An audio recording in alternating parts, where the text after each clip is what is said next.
Je suis intervenante, mais je suis aussi entraîneur en sport-études et au parascolaire. Donc, au parascolaire, j'ai plus contact avec quelques filles de mon équipe, à l'exception de celles qui sont en sport-études parce que le sport-études, lui, continue.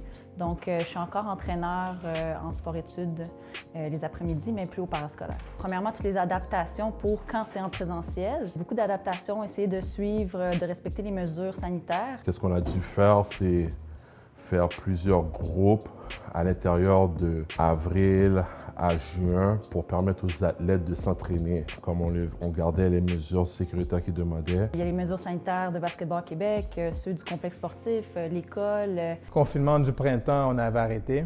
Donc, on faisait beaucoup d'entraînements en ligne jusqu'au mois de juin. Puis à partir du mois de juin, je pense qu'il y a quand même eu un relâchement. On a pu faire des entraînements et on a pu tenir des camps d'été et tout ça. Puis par la suite, on a pu intégrer le gymnase à partir du mois de août, là où est-ce qu'on a dû suivre encore les mesures sécuritaires, où est-ce que c'était du 3 contre 3. Le centre sportif a fermé avec les mesures du gouvernement, où est-ce que ça a pris un mois. Et nous, à Du-Rocher, on a commencé à faire des entraînements, mais beaucoup plus axés avec les classes bulles. Fait que c'est beaucoup de gymnastique. C'est un peu moins d'heures d'entraînement que d'habitude, sauf que c'est vraiment spécifique avec les classes dans lesquelles les jeunes sont.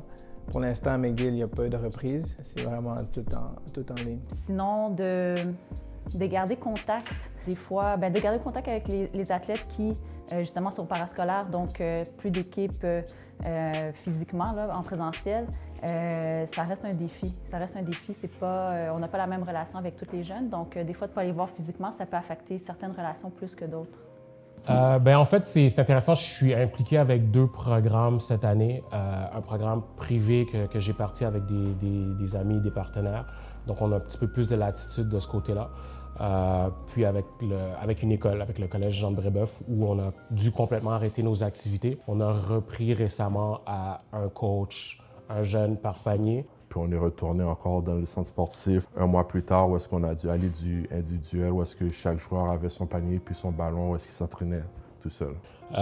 C'est vraiment dans l'objectif que les jeunes continuent à s'appeler des joueurs de basket, mais c'est très minime, c'est pas l'idéal en ce moment.